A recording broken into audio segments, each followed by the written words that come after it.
Ciara also, I thought, was fighting very hard for her life.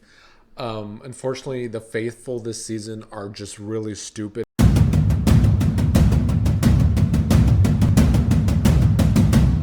Oof, I'm not gonna lie, y'all.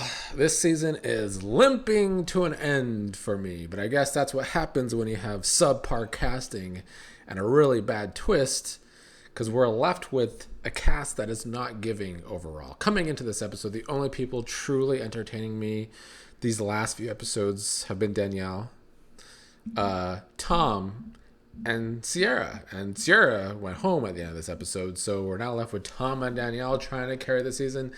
I don't know about all that. Let's first talk about Tom, though. I'll get my positives out of the way before I be very negative about the rest of this episode. The last couple episodes, Tom has been one of the more entertaining parts of the show.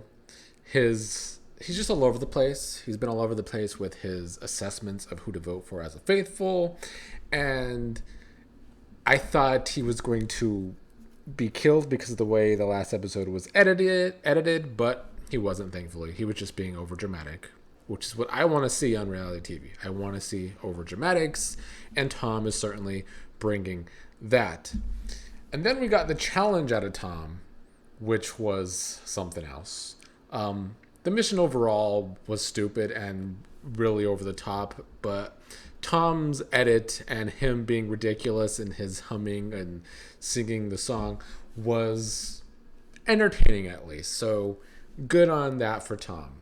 And then at the round table, Tom saying cheater instead of traitor, that girls are better cheaters than men, knowing that he is known right now as being a big cheater, was so bad it was good. Ciara also, I thought, was fighting very hard for her life. Unfortunately, the faithful this season are just really stupid and really bad at the game. And if any of them win, it's going to be the worst winner, clearly, that the show's ever had. I mean, it's only the third season. But the first two seasons had great winners. The first season had a great winner as a traitor. Last season had great winners as faithful. This season is going to have a bad winner overall, most likely, because I don't see Carolyn or Danielle winning. And even if one of them do win, I think they would just be an okay winner, because both have played either messy or as a pushover, like Carolyn has been overall. But yeah, the faithful, I don't think any of them have played good at all. The fact that Ivar and Britney Spears' ex were just so caught up on the coffin thing still, I thought was really dumb. It's too late in the game at this point to be caught up in something so trivial. And I get you kind of don't have too much to go on. But that for me was like too much grasping at straws at the point in the game that they're in. And Britney Spears' ex being like, I'm finally getting into this game. And then we see in this episode he gets his terrible edit of being the dummy faithful pushing for the wrong thing. And the vote this round, I really hate these kind of votes by the faithful. It is telling when something this late in the game is that unanimous, you're voting stupidly. It's never that easy this late in the game.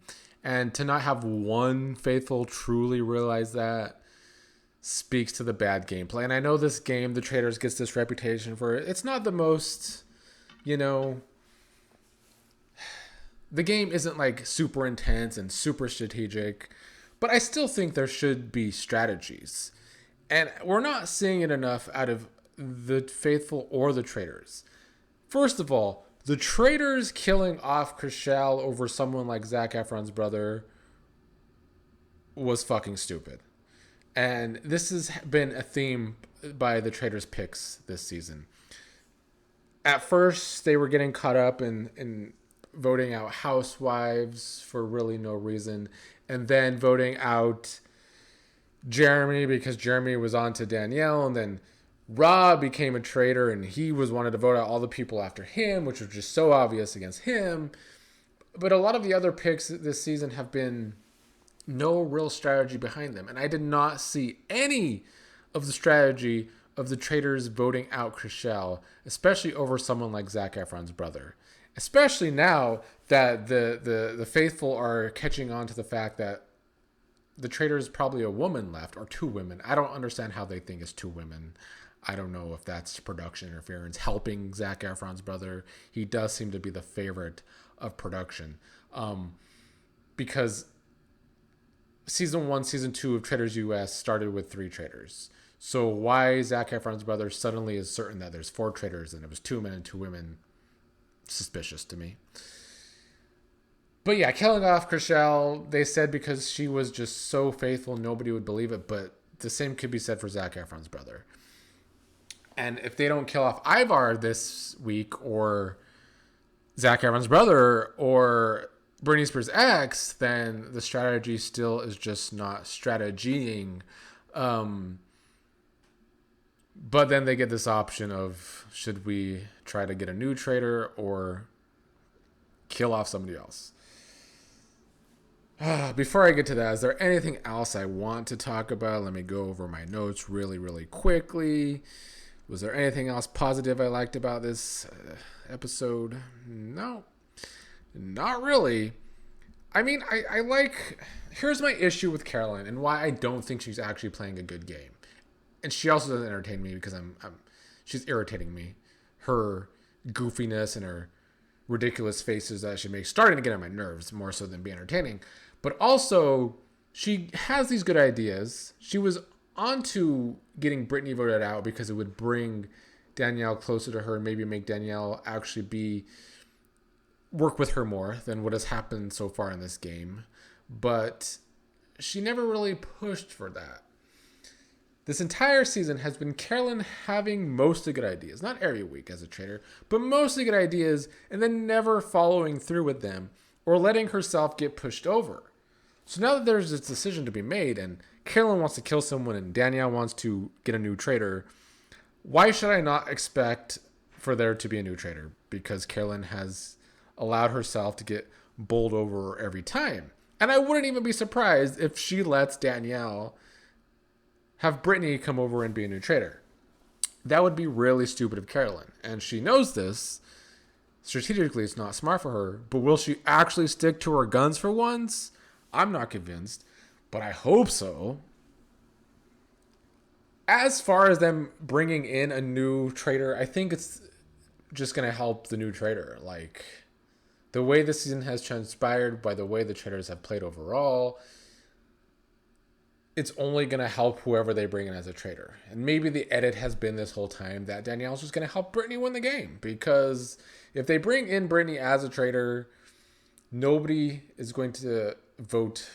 They're not going to think there's 3 women as traitors. But there's already all the suspicion on Danielle. And sure, you could say there's suspicion on Britney too. But if they get Danielle out before Britney could be savvy enough to turn the tables on Carolyn. Because in this episode, one thing Britney Spears' ex did do is when they all came back from the public murder from the traitors, they had some of the people describe what Alan was wearing, and Carolyn got caught up. Unfortunately for the faithful, Tom helped Carolyn answer what he was wearing, but she still got caught up. But that was never discussed throughout the rest of the episode, and I don't know if it was the bad editing, which is another problem I have this season. I feel like the editing is leaving out a lot, even despite some long episodes. But I don't know if that will be brought up again. But Carolyn has started to slowly but surely look a little more suspicious to some people. She can save herself, though, if Danielle does get the boot before her, too, because she can say, hey, I was pushing for Danielle weeks and weeks ago, and look, she was a traitor. But yeah, that's where we are. I don't know what I want to have happen between the traitors killing someone off or bringing someone over. I want them to kill someone off because I don't want Britney to come in as a traitor and get an easy ride because the rest of the traitors before her played so terrible. And then she gets to be a traitor at the end of the game, having done nothing as a faithful all season. It would not be a good winner for me. But like I said, I don't think anyone at this point would be a good winner. Carolyn and Danielle to me can still be okay winners because they've had to carry the show going forward, which I don't think they're doing a very good job of carrying the entertainment of the show at this point. It's become redundant with those two. So for me, honestly, Tom's carrying the show. I found myself being very thrilled at the beginning of this episode when Tom wasn't actually killed off. So didn't think I would like Tom Sandoval coming into the show. I knew very little about him. But his out there-ness has become entertaining to me. And with as bad as casting has been this season, with what we have left, like nobody could really sit there and tell me that after this episode, with Ciara getting voted out, her fire getting voted out, she was passionate. These people left are not entertaining. Watching Ivar and Britney Spears' ex is terrible. Whoever casted Ivar and Britney Spears' ex, I do not want them casting season 4 because they did an awful job with the casting.